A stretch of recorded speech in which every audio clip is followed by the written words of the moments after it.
승리하는 제안서 김용섭입니다. 저는 문서 작성 및 프레젠테이션 코치로서 문서를 평가할 때 보통 세 가지를 봅니다. 프레임, 쉽게 이해 가능한 구조인가? 디테일, 모호하지 않고 구체적인가?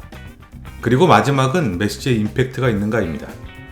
문서가 이 세 가지를 갖추면 보통 청중을 설득할 수 있죠. 하지만 제안서는 조금 다릅니다. 저의 제안서가 청중을 설득할 수 있는 요건을 갖췄더라도 그보다 더 나은 제안서가 있다면 고객은 더 나은 것을 선택할 겁니다. 즉, 남들과 비교되는 문서라는 거죠. 이것이 제안서가 일반 문서와 다른 첫 번째 특징입니다. 일반적인 조직 내 보고서는 일정한 설득 요건을 갖추면 받아들여질 겁니다.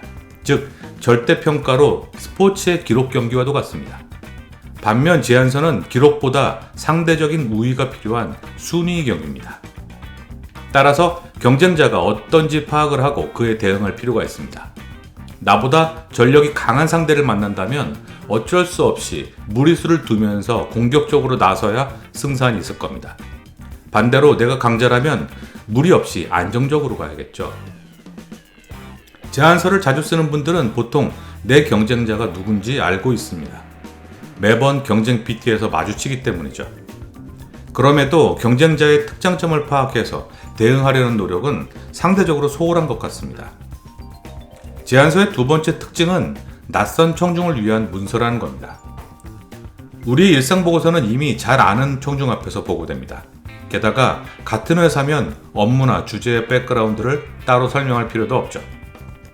그러나 제안서는 생각보다 더 낯선 청중을 대합니다. 공공제안의 경우 청중은 심사위원인데요. 우린 어떤 배경을 가진 심사위원이 몇 명이나 들어올지 모릅니다. 그들은 고객사 외부에서 오기 때문에 제안 주제에 대한 내부 사정을 잘 모를 수도 있죠. 그런데 우리는 청중을 고객사의 담당자라 생각하고 작성할 때가 많습니다. 즉, 심사위원이 페인 포인트와 같은 제안의 본질을 이해하지 못하고 결정을 내릴 수도 있다는 겁니다. 따라서 제안서는 청중을 더 면밀하게 파악해서 친절하게 설명해야 할 필요가 있습니다. 제안서의 세 번째 특징은 오랜 기간 숙성되는 문서라는 겁니다. 한 번 사용하고 치우는 일회용 문서가 아니라는 거죠.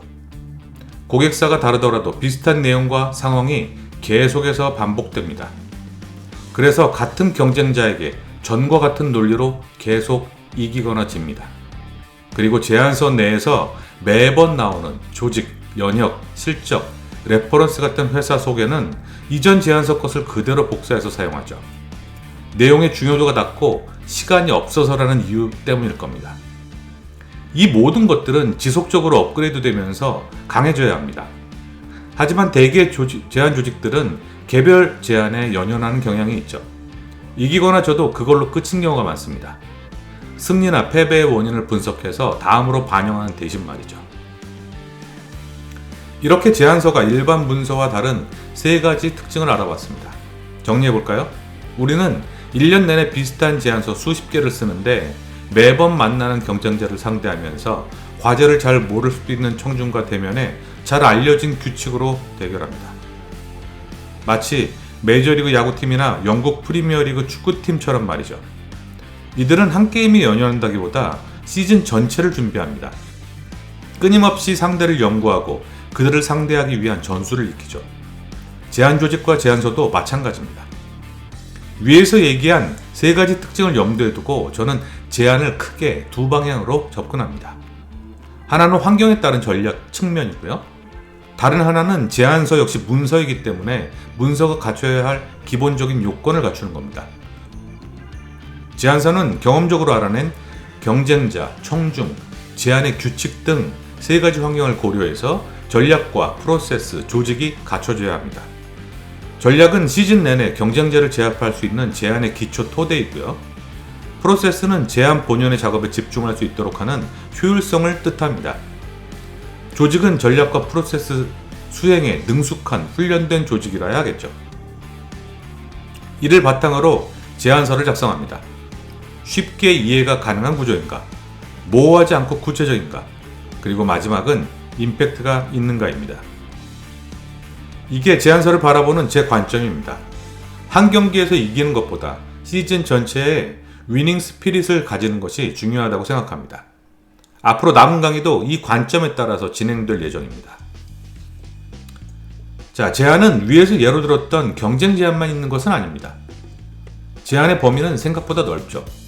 고객의 요청 여부에 따라서 선제한과 후제한으로 나눌 수 있는데요. 선제한은 말 그대로 우리가 먼저 제안서를 들고 고객이 요청하지 않았어도 찾아가는 겁니다. 좀 더 넓게 보면 홈페이지나 SNS 활동 역시 제한이고 영업이죠. 선제한은 푸시와 풀 두 가지 종류가 있습니다.